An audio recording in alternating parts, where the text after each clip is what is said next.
తిరుపతి వరసిద్ధి వినాయక మహోత్సవ committee కన్వీనర్గా ఉన్నటువంటి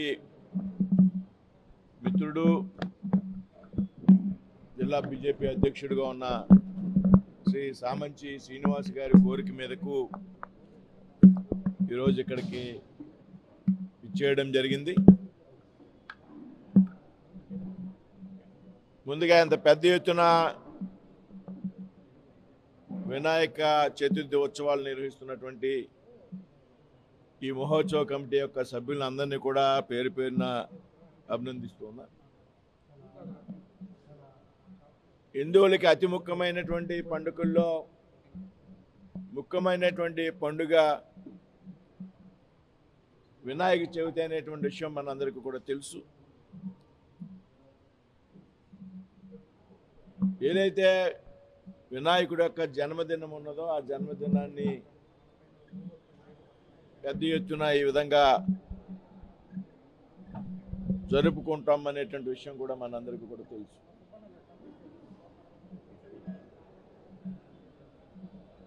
ఎక్కడైతే విఘ్నాలు ఉన్నాయో ఏ కార్యక్రమానికైనా విఘ్నాలన్నీ తొలగిపోవాలంటే ముందుగా వినాయకుడిని పూజించాలి అనేటువంటి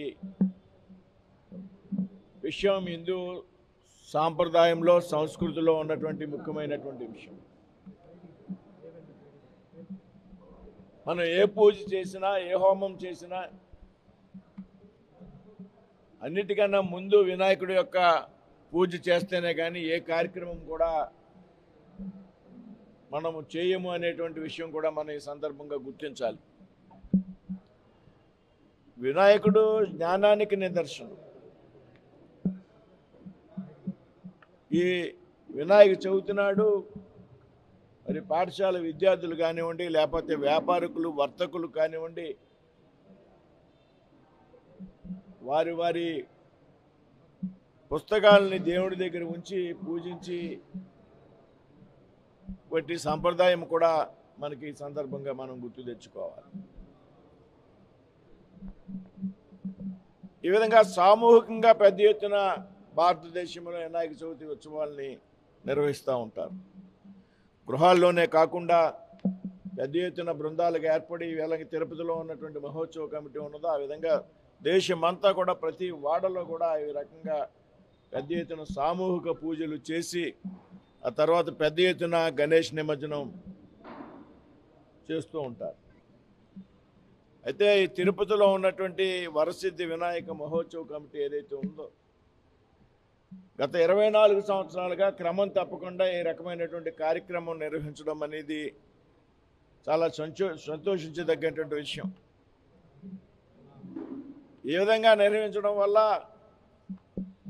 దేశంలో ఉన్నటువంటి హైందవుల్లో పెద్ద ఎత్తున చైతన్యం కలుగుతుంది అనేటువంటి విషయంలో ఏమాత్రం కూడా అనుమానం లేదు. ఈ విధంగా పెద్ద ఎత్తున వినాయక చవితి ఉత్సవాలు నిర్వహించడమే కాకుండా దాదాపు ఈ తిరుపతి మహానగరంలో కానీ చుట్టుపక్కల పరిసర ప్రాంతాల్లో కానీ 1000 మండపాల వరకు దాదాపుగా ఏర్పాటు చేసి వీటన్నింటిని కూడా ఒకే రోజు అన్నింటిని కూడా సమన్వయం చేసి ఏదైతే వినాయక సాగర్గా ఉన్నటువంటిది ఉన్నదో అక్కడ నిమజ్జనం చేసేటువంటి ఒక బృహత్తరమైనటువంటి కార్యక్రమాన్ని శ్రీకారం చుట్టినటువంటి ఈ ఉత్సవం కమిటీ సభ్యులందరినీ కూడా పేరు పేరున అభినందిస్తూ ఉన్నారు. ఈ విధంగా పెద్ద ఎత్తున వేడుకలు నిర్వహించడమే కాకుండా అన్ని సాంప్రదాయబద్ధంగా ఏదైతే వినాయకుడిని పూజించవలసినటువంటి పత్రి ఉన్నదో ఆ పత్రి అంతటితో కూడా శాస్త్రోక్తంగా పూజ చేయడం, అంతేకాకుండా ఏదైతే ప్రజలకు ఇబ్బంది కలగకుండా వేడుకల సందర్భంగా కానీ నిమజ్జనం సందర్భంగా కానీ వారు కార్యక్రమాన్ని నిర్వహించడం, అన్నిటికీ మించి మట్టి విగ్రహాలని ప్రోత్సహించడం, పర్యావరణానికి ఏమాత్రం కూడా ఇబ్బంది లేకుండా ఇవాళ ఈ ప్లాస్టర్ ఆఫ్ పారిస్ కానీ ఇతర మెటీరియల్స్తో కానీ తయారు చేసినటువంటి వినాయకులను కాకుండా పెద్ద ఎత్తున మట్టితో చేసినటువంటి వినాయకుడి ప్రతిమల్ని పూజించడం ద్వారా ఒక చక్కటి సాంప్రదాయానికి పర్యావరణాన్ని కాపాడేటువంటి విషయంలో, అలాగే సౌండ్ పొల్యూషన్, శబ్ద పొల్యూషన్ లేకుండా చుట్టుపక్కల ప్రాంతాల వారికి, పరిసరాలకి సౌండ్ పొల్యూషన్ కూడా లేకుండా మరొక సిస్టమేటిక్గా క్రమశిక్షణతో 24 సంవత్సరాలుగా ఈ రకమైనటువంటి కార్యక్రమాన్ని నిర్వహిస్తున్నటువంటి ఈ మహోత్సవ కమిటీని మరొకసారి అభినందిస్తున్నాను.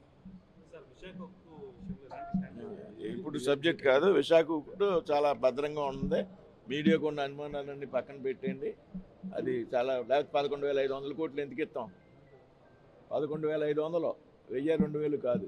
తెలుగులో న్యూస్ కి ఫాస్టెస్ట్ యాప్ ఇప్పుడు టోటల్లీ న్యూ అవతార్లో జస్ట్ 5 seconds లో కంప్లీట్ న్యూస్. సోషల్ మీడియాలో ట్రెండ్స్ కి one stop solution. Live TV app voice search option తో ఇప్పుడే డౌన్లోడ్ చేయండి లేదా అప్డేట్ అయిపోండి. యాప్ లింక్ డిస్క్రిప్షన్ లో ఉంది.